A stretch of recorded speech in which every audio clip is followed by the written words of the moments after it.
10-year-old Eli Thompson had never stood on a stage before. The closest thing to an audience he'd ever had was the group of neighbors who gathered outside his family's small apartment when they heard him singing through the open window on summer evenings. His voice had always been his safe place, a way to escape the constant hum of worry that filled their tiny home. His father had lost his job a year ago, his mother worked long hours at a diner, and the bills seemed to pile up faster than they could open them. Music, for Eli, wasn't just a hobby, it was hope. When a flyer for the state's biggest televised talent competition landed on their doorstep, Eli's mother almost threw it away. "We can't afford this," she said softly, glancing at the entry fee and the long drive to the city. But Eli's grandmother, the one who had first taught him to sing lullabies in the kitchen, placed her hand on his shoulder. "Sometimes," she said, "you don't wait for life to make room for your dream. You make room for it yourself." She paid the fee from her own savings, quietly, without telling anyone. The day of the audition, Eli walked onto the massive stage, his small sneakers squeaking slightly against the polished floor. The lights were blinding, the crowd a blur of faces. The judges, four of the most intimidating figures in the music industry, sat in front, their pens poised, their expressions unreadable. The host's voice boomed, "Next up, we have Eli Thompson, 10 years old." Eli gripped the microphone with both hands. His voice trembled as he introduced himself.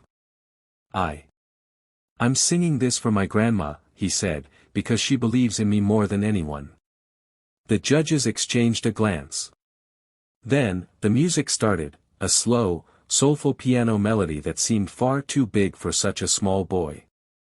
The first note left his lips, and the entire room shifted. It wasn't just the sound. Though his voice was pure and powerful, with a tone that seemed to carry stories far older than his years, it was the way he sang. Every word felt like it came from somewhere deep, as if he had lived every joy and ache in the song's lyrics. By the second verse, the audience had gone completely silent, leaning forward in their seats.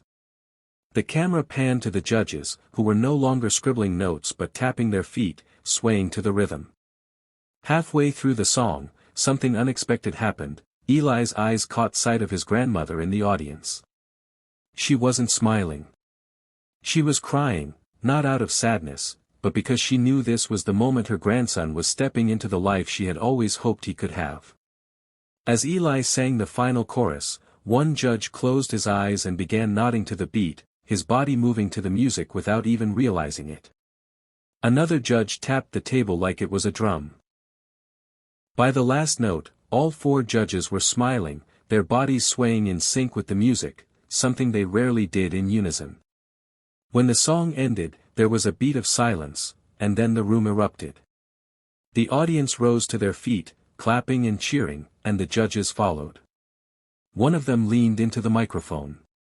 "Eli, I don't say this often, but you made us forget we were judges. You made us feel like fans. That's rare."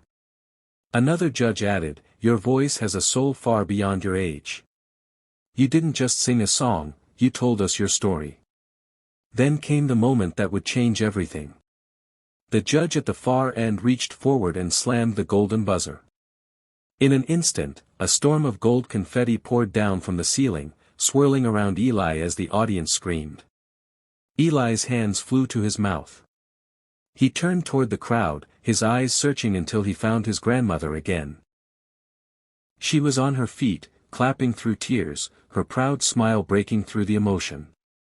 Backstage after the show, a producer handed Eli a contract for the live finals. But it wasn't the contract that made him cry, it was his grandmother hugging him tight and whispering, "I told you, sometimes you have to make room for your dream." In the days that followed, Eli's performance went viral. Millions watched his audition online, leaving comments from all over the world. People wrote that his voice reminded them of hope, of home, of times they thought they'd forgotten.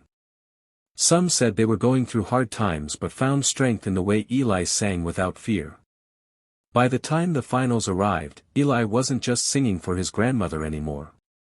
He was singing for everyone who had ever been told their dream was too big, their voice too small, or their chances too slim.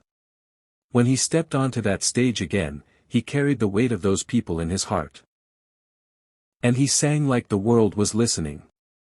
Eli didn't know if he would win. But he knew this: one song had already changed his life. It had taken him from a cramped apartment in a quiet town to a stage that could reach millions. And more importantly, it had given him the chance to show that no matter your age, size, or circumstances, the voice inside you, whether it's music, art, kindness, or courage, can make the world sway.